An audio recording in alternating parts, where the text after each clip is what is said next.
So I'm going to talk about how I built my raised beds. I built these to fit the spaces that I had in my backyard, and what I wanted to do was reuse some wood that I had to keep the cost down, and that helped a lot. And what I also wanted to do was gain a little bit of carpentry experience, so to speak, in building these, and I have also done a bit of that.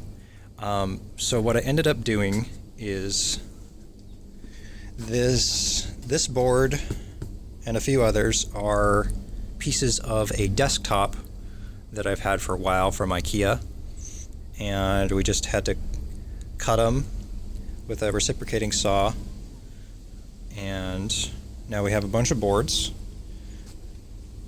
and drilled them together.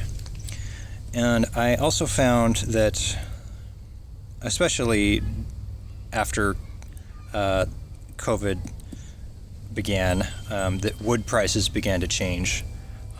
So I found that fence posts were actually some of the most affordable wood that I could get. Now, there's a good point to be made that they are not the longest lasting, but that wasn't necessarily what I was looking for. I was just looking for a way to get started with raised beds, and not necessarily long lasting. So you can see that some of this is bowing because they're a little bit thinner than, say, like a good thick redwood plank you might get at the big box store. But that's okay. I'm going to get some years out of this before it starts to break down, and I'm okay with that. You might not be okay with that. You might want something more permanent, but that's what this video is about. It's about showing what you can do reusing materials, or finding the cheaper ones, I suppose. And here's a more extreme example with the fence posts. I'm not sure if it'll show up on the video, but it's kind of bending in a circular fashion. There, I think you can kind of pick it up. So if I had to do it again, I might not use the fence posts, but I might still use the fence posts because they were very, very affordable versus the rest of the wood at the time. And there are other arguments to be made about different woods and their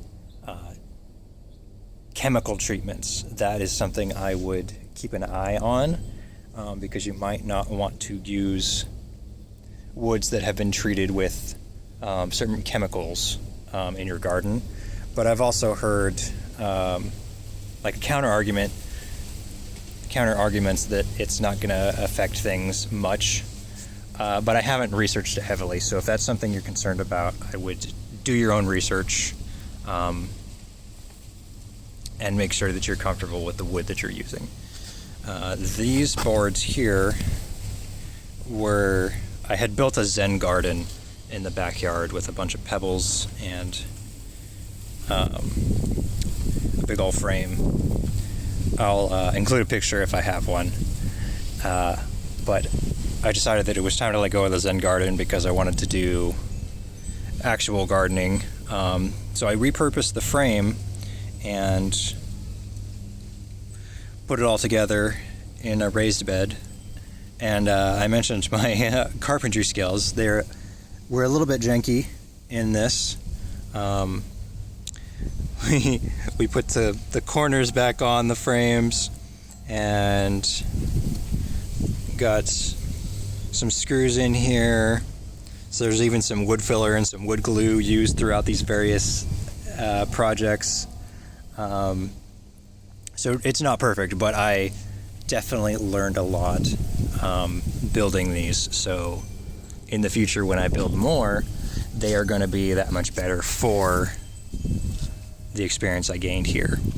And one thing I will say about drilling screws into wood that I wish I had known going into it is that you should create pilot holes before drilling your screws in. Otherwise, you'll get something like this. I think what happened when I drilled this screw in is this snapped apart, and I kind of cobbled it back together to maintain this corner. So if there's one piece of advice I would give for assembling your own wooden beds, it would be to make pilot holes before you put your screws in, because you risk snapping the wood. I would definitely recommend that. And then this one was mostly from the IKEA desktop I mentioned earlier, and then the rest of the Zen Garden frame. There's one piece of wood in here that's actually pretty hilarious. It's this white one. It's very beat up because I found it in the middle of the road. Talk about recycling and reusing material. I drove past this board on the side of the road on my way to work for weeks, if not months.